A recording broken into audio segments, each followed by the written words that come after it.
ఓం శ్రీ మహాగణాధిపతియే నమః. ఓం శ్రీ గురుభ్యో నమః. నాడీ జాతకం ప్రేక్షకులకు లలిత పరమేశ్వరి యొక్క అనుగ్రహం ఉండాలని కోరుకుంటూ ఈ వారం మేషాది ద్వాదశ రాశుల వారికి ఏ విధంగా ఉండబోతుందో మనం తెలుసుకుందాం. ముందుగా మేషరాశి వారిని కనుక మనం చూసుకుంటున్నట్లయితే మేషరాశి వారికి అనవసర ఖర్చులు ఎక్కువగును, దగ్గర ప్రయాణాలు చేసే అవకాశం కలదు. విదేశీ ప్రయత్నాలు చేయి వారికి అనుకూలదాయకంగా ఉండును.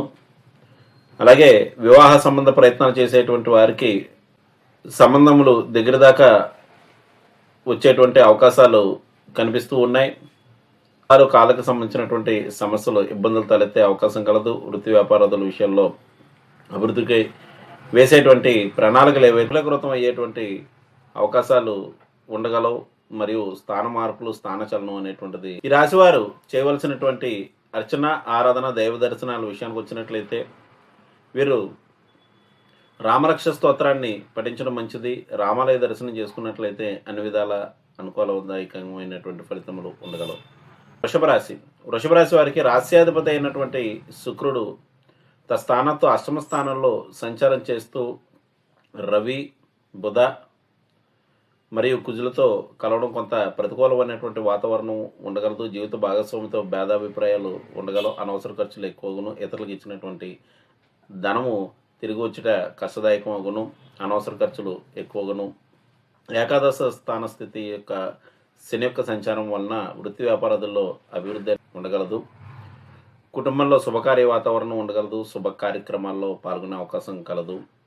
కుటుంబ సభ్యులతో కలిసి ప్రయాణాలు చేసేటువంటి అవకాశాలు అయితే మాత్రం కనిపిస్తూ ఉన్నాయి. ఈ రాశివారు చేయవలసినటువంటి అర్చన, ఆరాధన విషయానికి వచ్చినట్లయితే వీరు విష్ణు ఆలయ దర్శనం, విష్ణు సహస్రనామ స్తోత్రాన్ని పఠించుకున్నట్లయితే మంచిది. వారం రోజున సుబ్రహ్మణ్యేశ్వర స్వామి యొక్క కవచ స్తోత్రాన్ని, సుబ్రహ్మణ్యేశ్వర స్వామికి అభిషేకాలు వంటివి చేసుకున్నట్లయితే అన్ని విధాలా అనుకూలదాయకంగా ఉండగలదు. తదుపరి మిథున రాశి వారికి దూర ప్రాంత ప్రయాణాలు చేసేటువంటి అవకాశం కలదు. వివాహ ప్రయత్నాలు చేసేటువంటి వారికి వివాహ ప్రయత్నాలు సఫలీకృతం అయ్యేటువంటి అవకాశాలు కనిపిస్తూ ఉన్నాయి. మరియు వృత్తి వ్యాపారాదుల అభివృద్ధికి నూతన ప్రణాళికలు అనేటువంటివి రచిస్తూ ఉంటారు. ఆర్థికపరమైనటువంటి విషయాల్లో అభివృద్ధిదాయకంగా ఉండును. అలాగే బంధుమిత్రులను కలుసుకుంటూ ఉంటారు.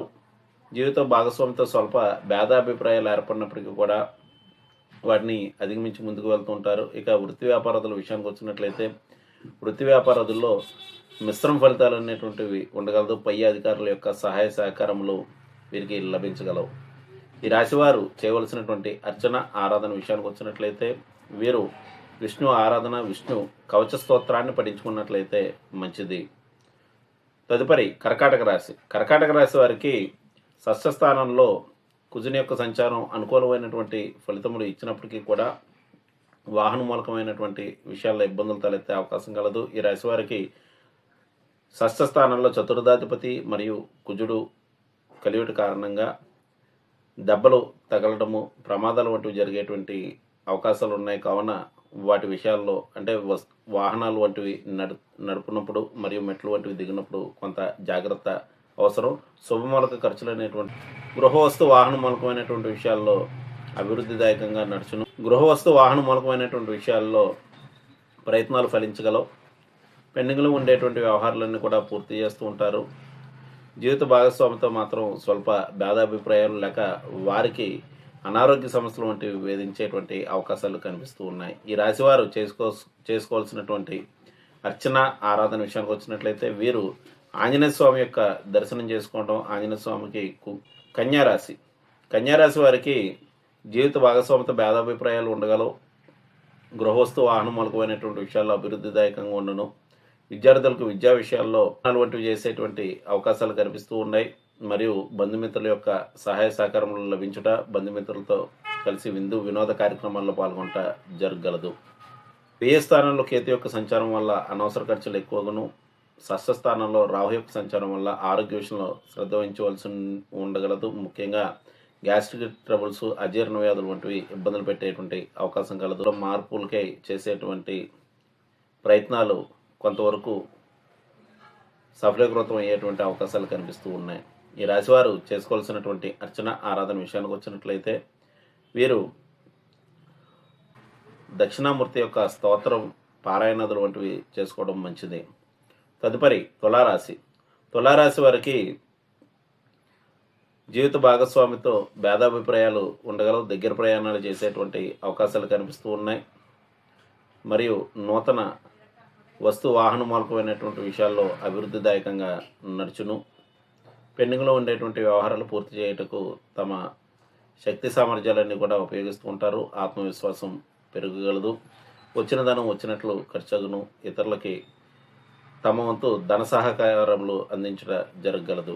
ఈ రాశివారు చేయవలసినటువంటి అర్చన ఆరాధన విషయానికి వచ్చినట్లయితే వీరు విష్ణు కవచ స్తోత్రాన్ని పఠించడం మంచిది. తదుపరి వృశ్చిక రాశి. వృశ్చిక రాశి వారికి కుటుంబ బాధ్యతలు పెరగగలవు. అనుకున్న వ్యవహారాలన్నీ కూడా అనుకున్నట్లు పూర్తి చేస్తుంటారు. అనవసర ఖర్చులు ఉండగలవు. ముఖ్యంగా కుటుంబ సభ్యులకే ఖర్చులు అధికమగును. సంతాన నిమిత్తమై చేసేటువంటి ఆలోచనలు లేక ప్రణాళికలు అనేటువంటివి సఫలీకృతం అగును. ముఖ్యంగా సంతానానికి ఉద్యోగ ప్రయత్నాలు సఫలీకృతం అయ్యేటువంటి అవకాశాలు కనిపిస్తున్నాయి. గృహ వస్తు వాహన మూలకమైనటువంటి విషయాల్లో అభివృద్ధిదాయకంగా ఉండగలదు. వీరికి అష్టమ స్థాన గురుని యొక్క ప్రభావం వల్ల గురుగ్రహ ప్రతికూలతలు అనేటువంటివి ఉండ. ధనురాశి. ధనురాశి వారికి దూర ప్రాంత ప్రయాణాలు చేసేటువంటి అవకాశం కలదు. జీవిత భాగస్వామితో స్వల్ప భేదాభిప్రాయాలు ఏర్పడినప్పటికీ కూడా వాటిని అధిగమించి ముందుకు వెళ్తుంటారు. గృహస్థు వాహన మూలకమైనటువంటి విషయాల్లో మార్పులు చేర్పులు వంటివి ఉండగలవు. ఈ రాశి వ్యాపారస్తులు ఎవరైతే ఉన్నారో వారు నూతన ప్రణాళికలు రచించుట, వీరికి శిరోవ్యాధులు బాధించేటువంటి అవకాశం కలదు. ఈ రాశి వారు చేయవలసినటువంటి అర్చన ఆరాధన విషయానికి వచ్చినట్లయితే వీరు దేవి నవరత్న మాలిక స్తోత్రాన్ని పఠించడం మంచిది. అలాగే ప్రదోషకాలంలో శివాలయ దర్శనం చేసుకున్న అన్నింటా అభివృద్ధిదాయకంగా ఉండగలదు.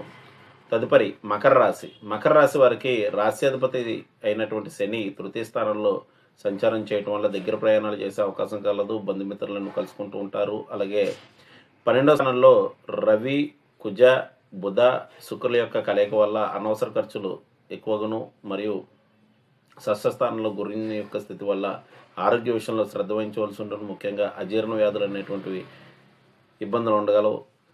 సంతాన నిమిత్తమై కొన్ని ముఖ్యమైనటువంటి నిర్ణయాలు తీసుకుంటుంటారు. వారి నిమిత్తం కొంత ఆందోళన అనేటువంటిది ఉండగలదు. గృహవస్తు వాహన మూలకమైనటువంటి విషయాల్లో కొన్ని సమస్యలు తలెత్తేటువంటి అవకాశాలు కలవు. ఈ రాశివారు చేసుకోవాల్సినటువంటి అర్చన ఆరాధన విషయానికి వచ్చినట్లయితే వీరు ఆంజనేయ స్వామి యొక్క దర్శనం, ఆంజనేయ స్వామి యొక్క ఆరాధన చేసుకున్నట్లయితే మంచిది. హనుమాన్ చాలీస వంటివి పఠించడం మంచిది. తదుపరి కుంభరాశి. కుంభరాశి వారికి రాశ్యాధిపతి అయినటువంటి శని ద్వితీయ స్థానంలో సంచారం చేయడం మంచిది. మరియు ఆర్థికపరమైనటువంటి విషయాల్లో, కుటుంబపరమైనటువంటి విషయాల్లో ఇబ్బందులు ఎదురైనప్పటికీ కూడా వాటిని అధిగమించి ముందుకు వెళ్తారు. సంతాన నిమిత్తం చేసేటువంటి నూతన ప్రణాళికలన్నీ కూడా సఫలీకృతం అయ్యేటువంటి అవకాశం కలదు. ముఖ్యంగా సంతాన నిమిత్తం వివాహ ప్రయత్నాలు చేసేటువంటి వారికి అనుకూలమైనటువంటి సమయంగా మనం చెప్పవచ్చు. కొన్ని ముఖ్యమైనటువంటి విషయాల్లో మాత్రం కొంత ఆలస్యం అవటం వలన నిరాశ నిస్పృహలు అనేటువంటివి ఉండగలవు. ఈ రాశివారు అటువంటి అర్చన ఆరాధన విషయానికి వచ్చినట్లయితే వీరు విష్ణు సహస్రనామ స్తోత్రాన్ని పఠించడం మంచిది. విష్ణు ఆలయంలో తులసిమాలను సమర్పించినట్లయితే అన్నింటా అభివృద్ధిదాయకంగా ఉండగలదు. రాశి. మేన రాశి వారికి గృహస్థు వాహనం మూలకమైనటువంటి విషయాల్లో మార్పులు చేర్పులు చేస్తూ ఉంటారు. వ్యాపారాదుల్లో అభివృద్ధికై నూతన ప్రణాళికలు అనేటువంటివి రచిస్తూ ఉంటారు. ముఖ్యంగా భాగస్వామ్య వ్యాపారాలపై దృష్టి సారిస్తూ ఉంటారు. ఆర్థికపరమైనటువంటి విషయాల్లో ప్రోత్సాహకరంగా నడుచును. వచ్చిన ధనం మాత్రం వచ్చినట్లు ఖర్చగును. విందు వినోద కార్యక్రమాల్లో పాల్గొనేటువంటి అవకాశాలు కనిపిస్తూ ఉన్నాయి. అనవసర తిరుగుట త్రిపుట అనేటువంటివి ఉండగలదు. కొన్ని శ్రమల అనంతరం వ్యవహారములన్నీ కూడా పూర్తి చేయట జరగగలదు. ముఖ్యంగా గురువుల పెద్దల యొక్క సహకారం వీరికి లభించగలదు. ఈ రాశివారు చేసుకోవాల్సినటువంటి అర్చన ఆరాధన విషయానికి వచ్చినట్లయితే వీరు శివాలయ దర్శనం ప్రదోషకాలంలో చేయడం మంచిది. వారం రోజున విష్ణు ఆలయ దర్శనం, విష్ణు ఆలయాల్లో తులసిమాలను సమర్పించడం మంచిది. ఇవి ద్వాదశ రాశుల వారికి ఈ వారం ఫలితం. శుభం.